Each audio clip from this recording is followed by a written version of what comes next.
Hi అండి. అందరికీ నమస్కారం. Welcome to my channel. ఈ వీడియోలో ప్రభుత్వ ఉద్యోగులకు చంద్రబాబు అదిరిపోయే గుడ్ న్యూస్ అండి. మరి పూర్తి వివరాలైతే వీడియోలో తెలుసుకుందాము. వీడియోని ఎక్కడ గాని స్కిప్ చేయకుండా ఎండ్ వరకు చూడనప్పుడే పూర్తి ఇన్ఫర్మేషన్ అర్థమవుతుంది. వీడియో చూస్తున్నవారు వీడియోకి ఒక లైక్ అయితే చేయండి.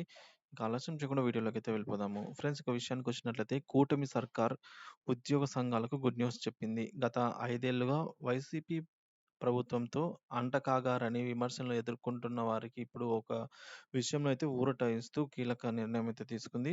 నిబంధనల ప్రకారం వారికి ఆ విషయంలో ఊరటనిస్తూ ఇవాళ మెమో అయితే విడుదల చేసింది. దీంతో గుర్తింపు కలిగిన అన్ని ఉద్యోగ సంఘాలకి ఈ మేరకైతే ఊరట లభిస్తోంది.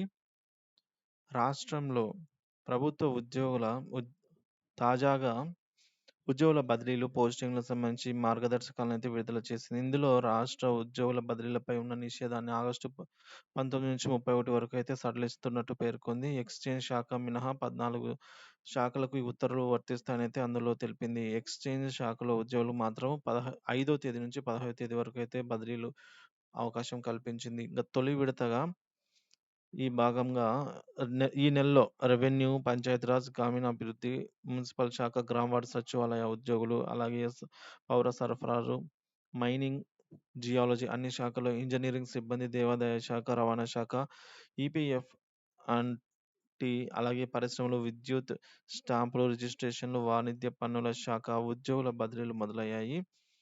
అయితే వీటిలో ప్రభుత్వ గుర్తింపు ఉన్న ఉద్యోగ సంఘాల ఆఫీస్ బేరర్లకు మాత్రమైతే మినహాయింపు ఇచ్చారు. ఉద్యోగుల సాధారణ బదిలీల నుంచి ప్రభుత్వం గుర్తింపు కలిగిన ఉద్యోగ సంఘాల ఆఫీస్ బేరర్‌లనైతే మినహాయిస్తూ ప్రభుత్వం ఇవాళ మెమో విడుదల చేసింది. ఇందులో అన్ని శాఖల విభాగాధిపతులు ఆయా గుర్తింపు పొందిన ఉద్యోగ సంఘాల నుంచి 7 రకాల పత్రాలను తీసుకొని వీరికి బదిలీల నుంచి మినహాయించవచ్చనైతే పేర్కొంది. ఆయా గుర్తింపు పొందిన సంఘాల ఆఫీస్ బేరర్‌లు తమ గుర్తింపునైతే నిరూపించుకునేలా ఈ ఈ పత్రాలను తమ శాఖల విభాగాధిపతులకు సమర్పిస్తే బదిలీల నుంచి అయితే మినహాయింపు ఉంటుంది అనైతే పేర్కొనడం జరిగింది.